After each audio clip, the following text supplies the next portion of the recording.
미국 보스턴의 지하병동에 심한 정신병을 앓는 한 소녀가 격리돼 있었습니다.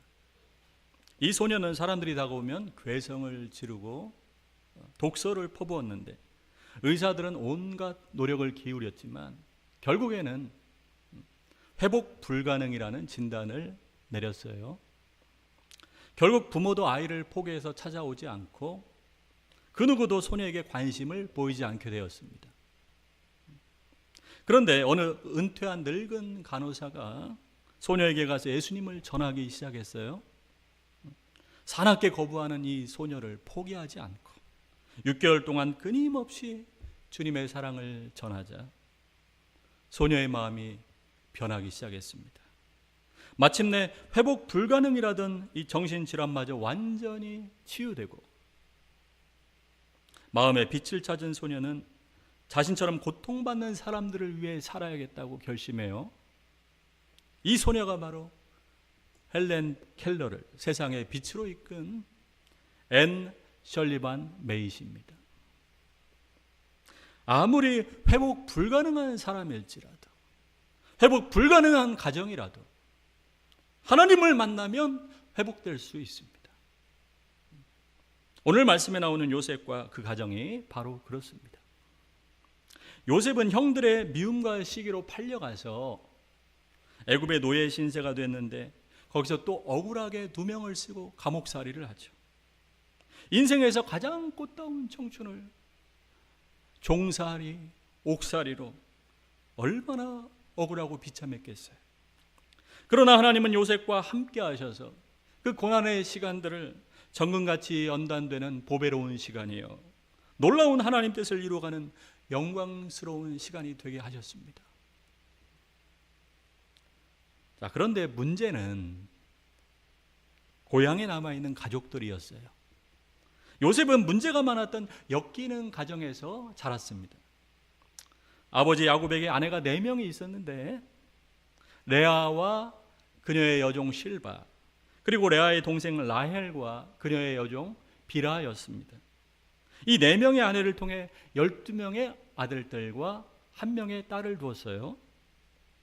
그 중에 야곱이 사랑했던 라헬이 낳은 아들이 11번째 요셉, 12번째 막내 베냐민입니다. 그런데 야곱이 라헬만 사랑하니까 레아는 큰 상처를 입게 되고, 야곱이 레아와 여종들 사이에서 낳은 그 요셉의 형들이 비교의식과 상처를 안고 살아갑니다. 게다가 장자 루벤이 아버지의 아내였던 비라를 범하는 사건이 발생하고 딸 디나가 다른 부족의 족장에게 강간을 당하고, 그래서 야곱의 아들들이 그 부족을 몰살시키는 집단 살인 사건까지 발생해요. 게다가 라헬이 막내를 낳다가 난산으로 죽는 바람에 야곱이 라헬의 분신인 그 요셉만 편애하니까 요셉의 형들이 요셉을 미워하고 시기합니다. 그러다가 요셉이 꿈꾼 것을 형들에게 얘기하는데 형들이 다 자기한테 절하는 꿈이에요. 그 꿈 얘기를 들은 형들은 요셉을 더욱더 미워하게 됐고, 결국 요셉을 노예 상인들에게 팔아버리고 아버지에게는 짐승에게 잡아먹혔다고 거짓말하죠. 이처럼 요셉의 가정은 문제 많고 상처 투성이인 엮이는 가정이었습니다. 그래서 창세기 42장부터 45장까지 자그마치 4장에 걸쳐서 요셉의 형들과 관계를 회복하는 과정을 매우 자세하게 기록하고 있는데, 요셉이 형들과 실랑이를 벌이는 장면을 왜 이렇게 자세히 묘사하는가 의문이 생길 수가 있어요.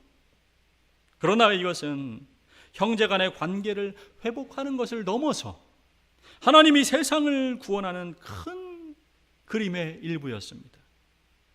이 세상을 회복하시기에 앞서서 먼저 세상에 복이 될 요셉의 가정을 회복시키고자 하신 것이죠. 자, 우리 가족부터 관계가 깨지고 행복하지 못한데 어떻게 하나님 사랑을 전하고 어떻게 세상에 복이 되겠어요? 하나님 나라는 나 자신과 내 가정에서부터 먼저 시작돼야 하는 것이죠. 오늘 말씀을 통해서 성도님들 가정마다 주 안에서 회복되어서 천국 같은 가정이 되시기를 간절히 축원합니다. 이 바로의 꿈을 요셉이 해석한 대로 이집트 주변에 7년 대풍년이 든 후에 7년 대기근이 와요.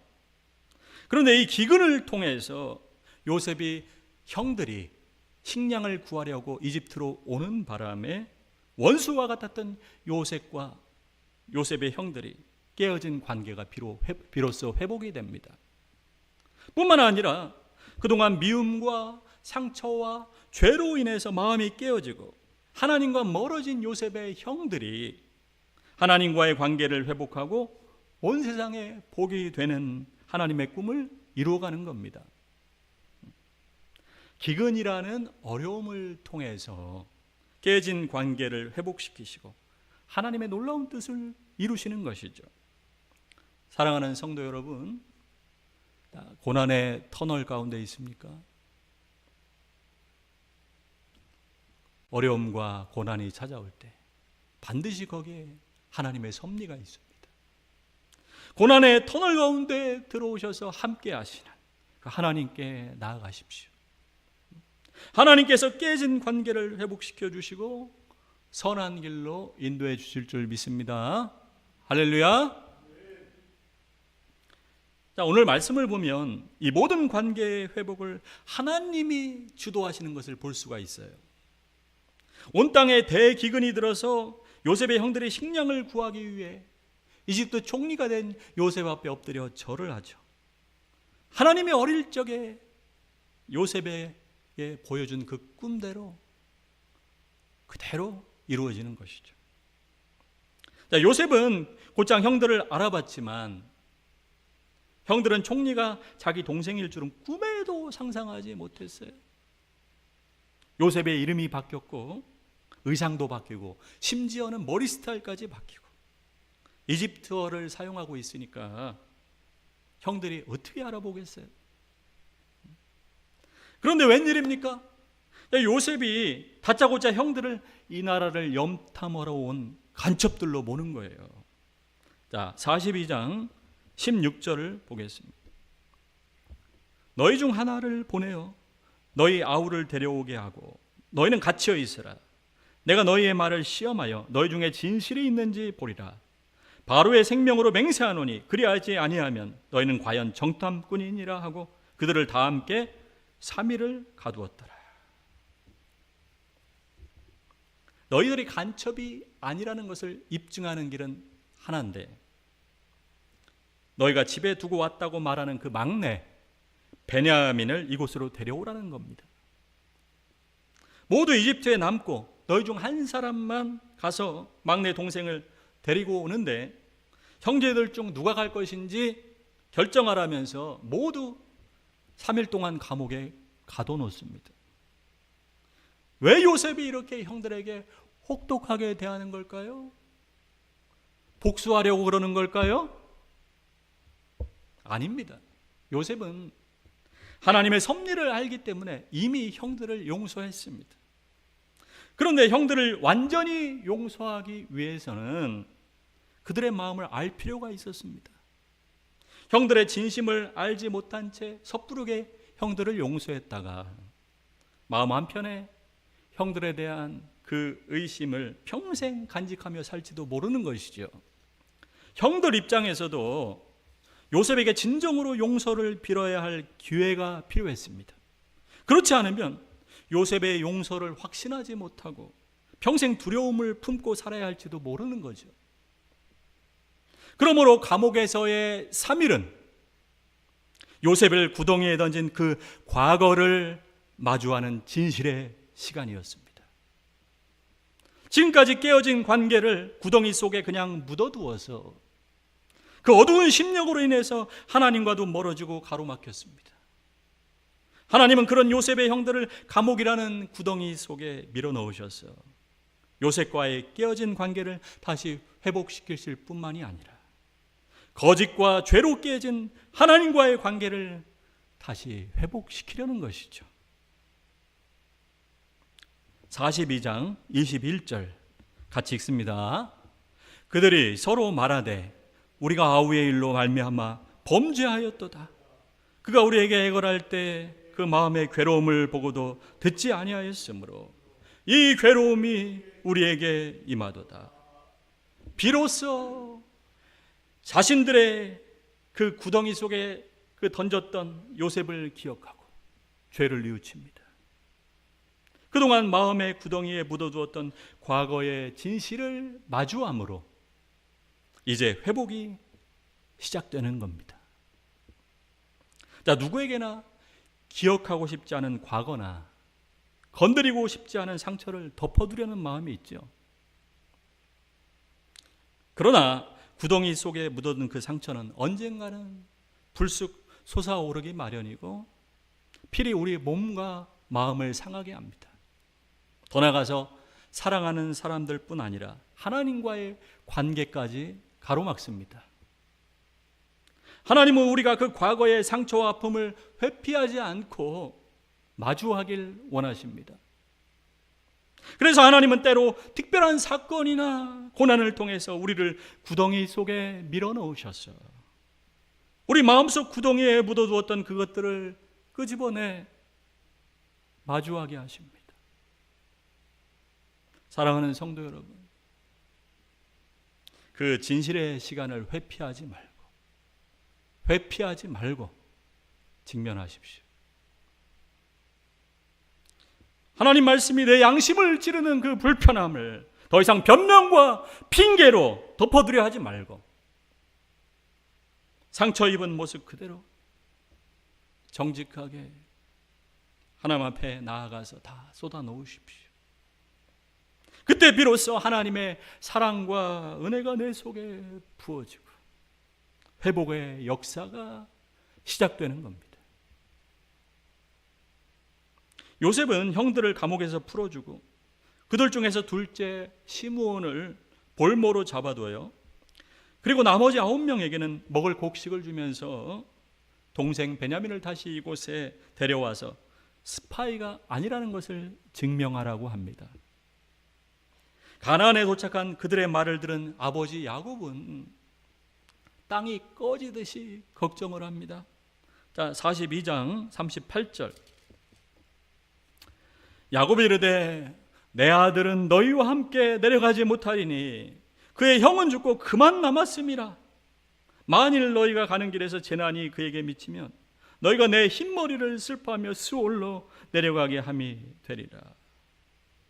내 아들은 너희와 함께 내려가지 못한다. 그 형 요셉은 죽고 이제 그만 남았다. 마치 베냐민이 유일한 아들인 것처럼 얘기하죠. 아니, 나머지 10명은 아들도 아닙니까? 한때 요셉을 편애했던 야곱이 이제는 요셉의 동생 베냐민만 편애하고 있는 겁니다. 지난 수십 년간 상처 주었던 아들들의 마음에 또다시 못을 받고 있는 것이죠. 이집트에서 가져온 식량이 다 떨어져서 이제 굶어 죽게 생겼으니까 할 수 없이 야곱이 자식들에게 가서 이제 이집트에 가서 식량을 구해 오라고 합니다. 그러자 넷째 아들인 유다가 나서서 자, 그 사람이 베냐민과 함께 오지 않으면 안 된다고 엄히 경고했다고 하면서 온 가족이 살 길은 딱 한 가지, 베냐민을 데리고 가는 길밖에 없다고 합니다. 자식들의 요구를 완강히 거부했던 야곱도 이제 죽을 위기에서 벼랑 끝에 몰려서 어쩔 수 없게 됐어요. 자, 그래서 이렇게 말합니다. 43장 14절 같이. 전능하신 하나님께서 그 사람 앞에서 너희에게 은혜를 베푸사 그 사람으로 너희 다른 형제와 베냐민을 돌려보내게 하시기를 원하노라. 내가 자식을 잃게 되면 잃으리로다. 내가 자식을 잃으면 잃게 되리라. 비로소 야곱은 자신이 가장 사랑했던 그 아들을, 움켜쥐고 있던 그 아들을 하나님 손에 맡겨 드립니다. 하나님께서 야곱을 이렇게 벼랑 끝까지 몰고 가신 이유는 그동안 야곱이 집착하며 놓지 않으려 했던 그 아들까지도 하나님께 맡겨드림으로 오직 하나님만을 신뢰하도록 하기 위해서입니다. 야곱은 자신의 최후의 보루였던 베냐민까지 하나님께 맡겨드림으로써 하나님과의 관계가 더 완전해질 수 있었던 것이죠. 사랑하는 성도 여러분, 내가 움켜쥐려고 하면 그것이 내 욕심이 되고 우상이 되어서 그것 때문에 하나님과 멀어지게 되고 결국 그것 때문에 불행하게 되는 겁니다. 내 손에 움켜쥐고 있는 것을 하나님께 맡겨드림으로 그것을 통해 역사하시는 하나님의 놀라운 은혜와 영광을 체험할 수 있기를 간절히 축원합니다. 자, 이제 야곱의 믿음을 회복시켜 주신 하나님께서 그 아들들도 온전히 회복시켜 주십니다. 자, 베냐민을 데리고 이집트에 가니까 요셉이 그들을 극진히 대접해요. 자, 43장 34절. 자, 요셉이 자기 음식을 그들에게 주되 베냐민에게는 다른 사람보다 5배나 주매. 자, 왜 베냐민에게만 5배의 음식을 줬을까요? 테스트입니다. 테스트. 과거 아버지의 편애 때문에 형들이 자신을 시기하고 미워해서 팔았잖아요. 이제 베냐민의 특혜를 보고도 시기하고 미워하는지 테스트하는 것이죠. 자, 43장 34절 후반절에 자, 베냐민에게는 다른 사람보다 5배나 주매 그들이 마시며 요셉과 함께 즐거워하였더라.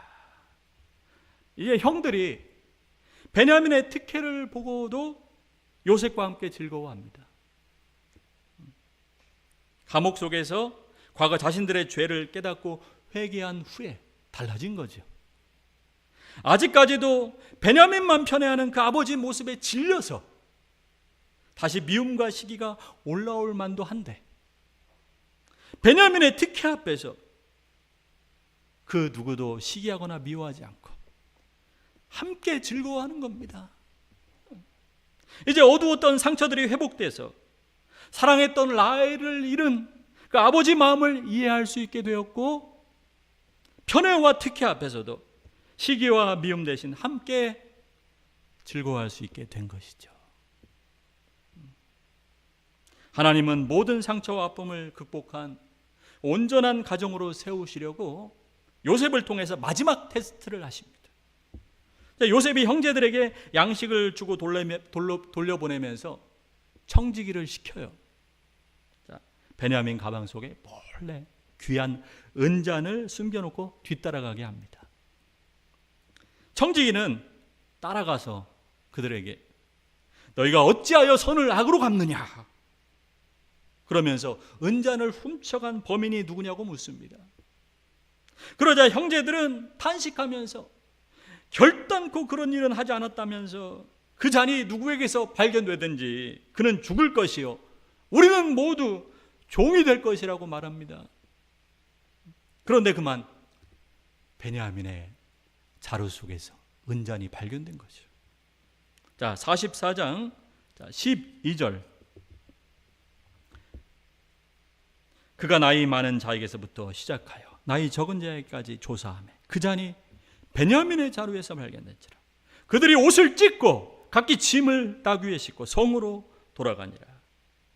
자, 청지기는 그 은잔이 발견된 베냐민만 잡아가겠다며 나머지는 고향으로 돌아가라고 하는데 예전 같으면 형들이 요셉을 버렸듯이 베냐민도 버리고 아버지에게는 거짓말을 했겠죠. 그런데 이제는 동생 베냐민을 걱정하고 늙은 아버지를 걱정합니다.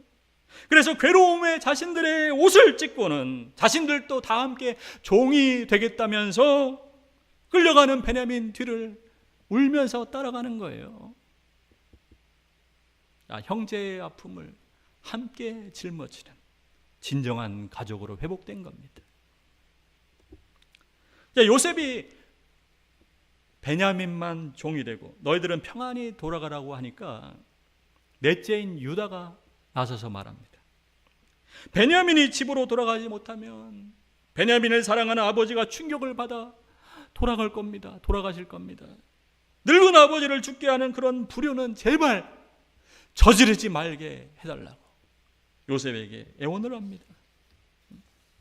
그리고는 자신이 종이 되겠으니 이 아이는 형제들과 함께 돌려보내달라고 간청해요. 자, 44장 33절 다 함께.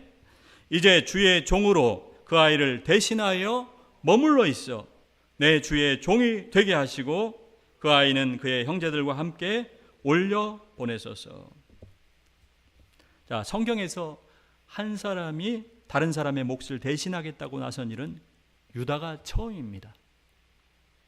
동생을 노예로 팔자고 제안했던 유다가 이제 형제를 위해 스스로 노예가 되겠다고 자청합니다. 이것은 훗날 유다의 자손으로 오셔서 우리를 대신해 종이 되신 예수 그리스도를 예표합니다. 유다가 형제들을 아버지로 돌려보내려고 형제들의 잘못을 대신 짊어진 것처럼 예수님은 우리를 죄와 사망에서 건져서 하나님 아버지 품에 돌려보내시기 위해서 우리 죄를 대신 짊어지고 십자가를 지신 것이죠. 이 시간 나 같은 죄인을 대신해서 죽어주신 그 십자가의 사랑이 여러분의 마음속에 부어져서 과거의 모든 상처와 아픔을 극복하고 원수까지도 용서하며 날마다 짓누르던 그 죄와 어둠에서 자유케 되기를 간절히 축원합니다. 유다의 사랑과 그 헌신을 보고 이제 요셉은 더 이상 자신의 정체를 숨길 이유가 없었습니다. 요셉은 큰 소리로 울면서 형들에게 자신의 정체를 다 밝힌 후에 이렇게 말해요. 자, 45장 5절 같이 시작. 당신들이 나를 이곳에 팔았다고 해서 근심하지 마소서, 한탄하지 마소서. 하나님이 생명을 구원하시려고 나를 당신들보다 먼저 보내셨나이다. 모두 하나님께서 하신 일이라는 겁니다. 형들이 나를 이곳에 팔았지만 그 뒤에는 하나님의 선한 계획이 있었다는 것이죠. 하나님께서 모두의 생명을 구원하시려고 나를 먼저 보내셨다는 겁니다. 자, 45장 7절. 하나님이 큰 구원으로 당신들의 생명을 보존하고 당신들의 후손을 세상에 두시려고 나를 당신들보다 먼저 보내셨나니. 같이. 그런즉 나를 이리로 보낸 이는 당신들이 아니요 하나님이시라. 하나님이 나를 바로에게 아버지로 삼으시고 그 온 집의 주로 삼으시며 애굽 온 땅의 통치자로 삼으셨나이다. 모두 하나님이 하셨다는 겁니다. 꽃다운 청춘을 종살이 감옥살이로 보냈지만 하나님이 함께 하셔서 정금같이 연단되는 보배로운 시간, 하나님 뜻을 이루어가는 영광스러운 시간으로 만들어 주셨습니다. 뿐만 아니라 아버지의 편애로 인한 그 상처와 아픔, 형들의 미움과 시기로 동생까지 팔아먹은 그 돌이킬 수 없는 깨진 관계를 하나님께서 다 치유하시고 회복시키셨습니다. 요셉의 형들이 과거의 잘못을 직면함으로 죄를 깨닫고 회개하게 하셨어. 아버지 마음을 이해할 수 있게 하시고 편애와 택해 앞에서도 함께 즐거워할 수 있게 하시고 뿐만 아니라 형제의 아픔을 함께 짊어지는 진정한 가족으로 회복시켜 주셨습니다. 야곱 또한 마지막까지 편애하며 붙들던 그 베냐민을 내려놓고 모든 아들을 똑같이 사랑하게 하셔서 창세기 49장에 보면 죽기 전에 모든 아들들에게 공평하게 축복하는 것을 볼 수가 있습니다. 요셉 또한 자신을 팔았던 형들을 진정으로 용서하고 품게 하셔서 이 요셉을 통해서 하나님의 사랑으로 하나 되는 행복한 가정으로 회복시켜 주셨습니다. 2022년 11월 13일 미국 아이다호 대학교 학생 4명이 참혹하게 살해되었는데 범인은 같은 학교의 법대 박사 과정을 밟고 있던 30세의 학생이었습니다. 딸 자나 코놀들을 잃은 어머니 카라 코놀들은 딸이 죽은 후에 너무나도 절망해서 약물 중독과 혼란 속에서 살았습니다. 그런데 죽은 딸이 그토록 원했던 예수님을 비로소 영접하게 되었고, 범인에 대한 분노와 두려움 대신 하나님이 주시는 기쁨과 희망과 평안을 얻게 되었습니다. 그녀는 작년에 법정에서 그 살인범 앞에서 이렇게 말했어요. 딸은 겉모습뿐 아니라 마음까지도 아름다운 아이였습니다. 모든 이들에게 기쁨과 웃음을 주던 그 아이의 밝은 빛은 우리 마음속에 영원히 살아있을 겁니다. 이제 영원한 천국에서 우리의 주님이신 예수님이 사랑의 팔로 우리 딸을 안아주고 계십니다. 그곳에서는 더 이상 어떤 해도 입지 않을 것입니다. 나는 딸을 통해 예수님을 만나게 됐고, 앞으로도 많은 사람들이 딸의 삶을 통해 주님을 알게 되리라고 믿습니다. 또한 예수 그리스도께서 내 안에 계시기에 당신을 용서할 수 있는 힘을 얻었습니다. 그것은 나의 힘으로 된 것이 아닙니다. 예수님은 당신이 내 딸을 살해하고도 전혀 미안해하지 않는 그 행위조차 용서할 수 있도록 힘을 주셨습니다. 이 용서는 당신이 나와 가족에게 가한 모든 악에서 나를 해방시켰습니다. 이제 나는 당신을 주님께 맡깁니다. 우리 모두 언젠가는 반드시 하나님의 심판대 앞에 서게 될 것입니다. 나는 당신이 이 생애가 끝나기 전에 우리의 구세주이신 주님을 마음속에 영접하고 용서를 구하게 되기를 간절히 기도합니다. 사랑하는 성도 여러분, 아무리 회복 불가능한 사람, 회복 불가능한 가정이라도 하나님을 만나면 회복될 수 있습니다. 그렇게 문제 많았던 요셉의 가정을 회복시키시고 하나 되게 하신 하나님은 우리 가정 또한 함께 하셔서 회복시키시길 원하십니다. 하나님은 우리 죄로 인한 상처와 깨어진 관계를 회복시키기 위해서 그 아들 예수 그리스도를 이 땅에 보내셔서 우리 죄를 대신해서 십자가에 죽게 하셨습니다. 그 십자가의 사랑으로 내 모든 상처를 치유하시고 깨진 가정의 문제, 인간관계의 문제를 회복해 주십니다. 이제는 구덩이 속에 묻어두었던 그 과거의 상처와 죄악을 마주하고 사랑과 은혜가 풍성하신 하나님 앞에 다 쏟아놓으시기 바랍니다. 정말로 용서할 수 없어서 나 자신을 원망과 분노의 구덩이 속에서 나오지 못하게 했던 그것도 이제 나 같은 죄인을 사랑하시고 용서해 주신 그 하나님께 다 맡겨드리십시오. 십자가의 놀라운 사랑으로 말미암아 원망과 분노가 긍휼과 용서로 바뀔 줄 믿습니다. 과거의 상처와 아픔, 미움과 시기로 인해서 돌이킬 수 없는 관계가 되었더라도 하나님을 사랑하는 자, 그 뜻대로 부르심을 입은 자들에게는 결국 하나님께서 모든 것을 합력하여 선을 이루시고 회복시켜 주십니다. 할렐루야.